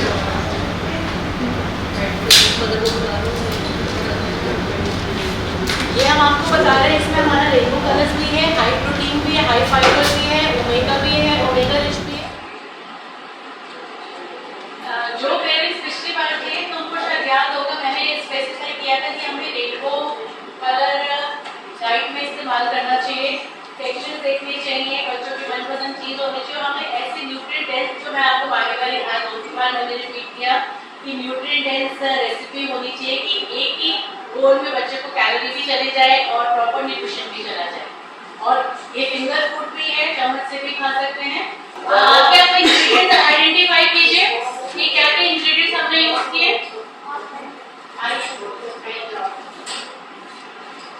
आगे देखिए कि हमने कौन कौन से इंग्रेडिएंट्स आइडेंटिफाई आप कीजिए। रोशनी आप लोग सब ऑडियंस को बताइए क्या क्या इंग्रेडिएंट्स है। ये लीजिए, एक तो कैप्सिकम है, बीटरूट है, कुकुम्बर है, पोमेग्रेनेट है, आलमंड सीड है, ये शायद इमली की चटनी है। खाना घर में नहीं खाते। और ये पीनट है, कोई सीड है, एक पंपकिन सीड है, और एक मेलन सीड। एंड हमारे पास हाई प्रोटीन के लिए हमारे पास स्प्राउट्स है, एंड हमारे पास चना है। चने देखिए मुफ्त बनते ही है, तो हमें जब चने बॉईल करें तो हमें 2-3 कटोरे बॉईल करके फ्रिज में हमेशा रखनी है। एक तो सैलेड बन सकता है, उसको हम हल्का सा मैश करके उसकी पूरी भी बना सकते हैं, एंड हम उसको बेसिकली ड्राई चने भी बना सकते हैं, रोल पीस में भी यूज कर सकते हैं। उसमें हमें चने भटूरे, चने चावल ही खाने हैं, चाहे वो काले चने हैं चाहे आपके व्हाइट चने। जो स्पेशली वेजिटेरियंस है उनको हफ्ते में 2 बार चने खाने बहुत जरूरी है, उनको प्रोटीन को कॉम्पनसेट करने के लिए। ये बेसिकली हमने इकट्ठा कर दिया है। लेमन है इसमें, काली मिर्च पाउडर और चाट मसाला है। चाट मसाला के बाद हमारा मसाला बना, ताकि इसीलिए हमने इसमें मिक्स कर दिया है ताकि जब ये सैलेड में मिक्स होगा तो ये प्रॉपर्ली स्प्रेड हो जाएगा।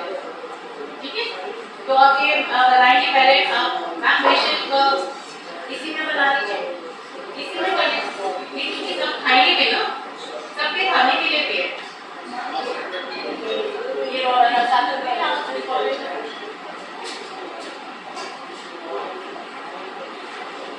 स्प्राउट्स मैम और डाल दीजिए, क्योंकि देखिए सारे लोग हैं ना जो नीचे, हमारा स्टाफ भी तो है, हम भी तो खाएंगे। इसीलिए एक्टिविटी हम करा रहे हैं कि बहुत सारी चीजें बहुत सिंपल और घर में होती हैं। इट्स ओनली दैट कि हमें समझ नहीं आता, हम नॉर्मल दाल चावल रोटी से उठना ही नहीं चाहते। और ये जो रेसिपी बता रहे हैं सभी के लिए अच्छी है। हम भी अगर ऐसा एक बोल सैलेड खा लें, साथ में छाछ पी लें, तो ये भी साथ में हम एक चीला बना के खा लें तो प्रॉपर मील है। और समझ में इजी टू डाइजेस्ट है, इजी टू एब्जॉर्ब है। बाकी ये पूरा हाई प्रोटीन है, हाई कार्बोहाइड्रेट है, न्यूट्रिएंट्स आपके सारे माइक्रो एंड मैक्रो न्यूट्रिएंट्स है, और सारे कलर्स रेनबो कलर में होते हैं। ये मैम हमने बादाम डाले है ना, तो इसमें आप देखिए सारे, अभी जब आप सब कुछ पहले मिक्स किया, ये चम्मच से डालिए।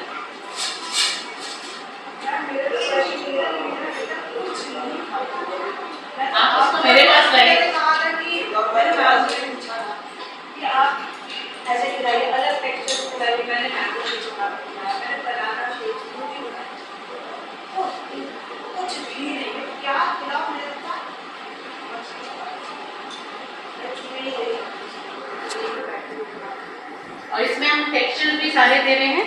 इसमें सॉफ्ट भी है, क्रंच भी है। क्रंच के लिए हमने peanuts and almond and seeds का यूज किया है। सॉफ्ट में हमारा कुकम्बर है, और आपका जैसे जो बारीक शिमला मिर्च है, या आपका ये बीटरूट है ना, ये बहुत सॉफ्ट है ना बहुत ज्यादा क्रंची है। ये इसमें मैम ये सॉल्ट डाल लीजिए, पहले सॉल्ट डालिए फिर मिक्स हो।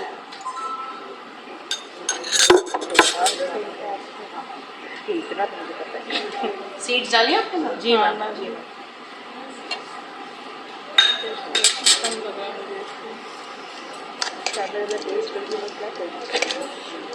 आप इसे दूसरा चम्मच यूज कर सकते हैं, और ये पूरा डालेगा ना, नहीं तो फ्लेवर नहीं आएगा। जूस ये डालना चाह नहीं रही है।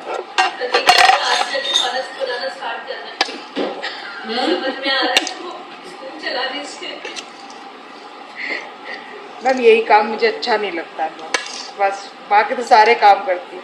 फिर भी मैं अपने बच्चों के लिए कुछ बनाना चाहती हूँ, लेकिन लोग जब खाते नहीं है तो मेरा मन भी नहीं करता है कुछ बनाने का। वैसे भी मेरा खास मन करता नहीं है मैम कुछ भी किचन में करने का, ट्रूथफुल।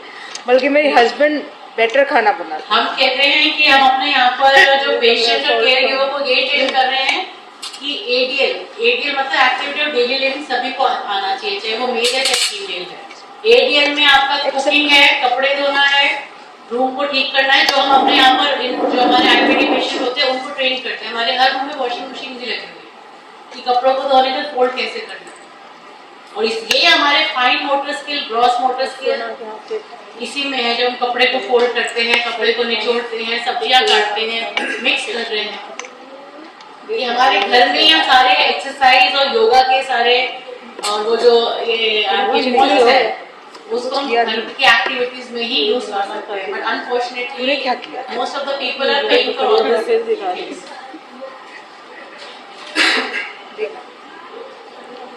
मिक्स करके अच्छी तरह मिक्स हो गया। आप चम्मच से टेस्ट करके देखिए, नमक ठीक है जी, सबने खाना है।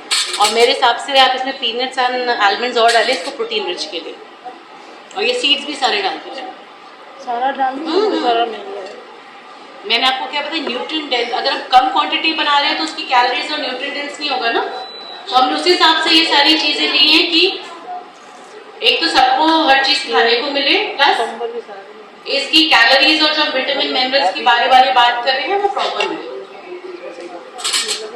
No questions? मुझे तो वैसे बनाना नहीं पड़ रहा है।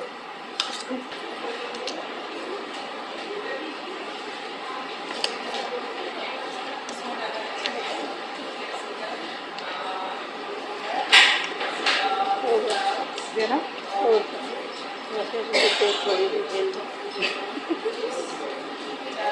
टेस्ट ठीक है, नमक वगैरह ठीक है, टेस्ट बराबर टेस्ट आप करिए ना टेस्ट। नहीं आप कीजिए, मैं हम बाद में करेंगे। नहीं एक बार टेस्ट भी तो बता दो।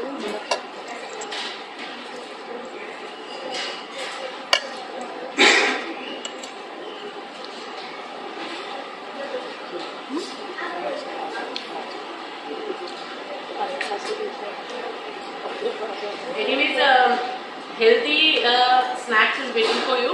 Plus this salad. जो मैं आपको ओट कुकीज की बात बता रही थी, ओट कुकीज हमने यहीं पर ही बनाई है without using preservative and colour, without using sugar. हमने इसमें जैगरी पाउडर डाला, ड्राई फ्रूट डालें, सीड्स डालें, ओट्स डालें एंड मिल्क पाउडर और थोड़ा सा आटा डालें। तो ओट कुकीज है। और जो ब्रेड रोल भी हमने बनाए हैं वो हमने एयर फ्रायर में बनाए विदाउट कुछ। जैसे हेल्दी डाइट की मैं बात करते बच्चों के लिए, तो जो होल व्हीट आटा है या मल्टीग्रेन ब्रेड है उसकी भी आप ब्रेड रोल बना के बच्चों को दे सकते हो। कोई भी शेप में दे सकते हो, उसको समोसा शेप में भी बना सकते हो, रोल भी बना सकते हो एंड पाइप शेप भी बना सकते हो। और मोस्ट लोग इधर में एयर फ्रायर है, एयर फ्रायर में आप बनाएंगे तो जस्ट गिव अस 5 मिनट्स, आपका खाना लगेगा snacks. Thank you so much ma'am. Ma'am thank you so much. मेरा बच्चा खा ले तो बहुत थैंक यू।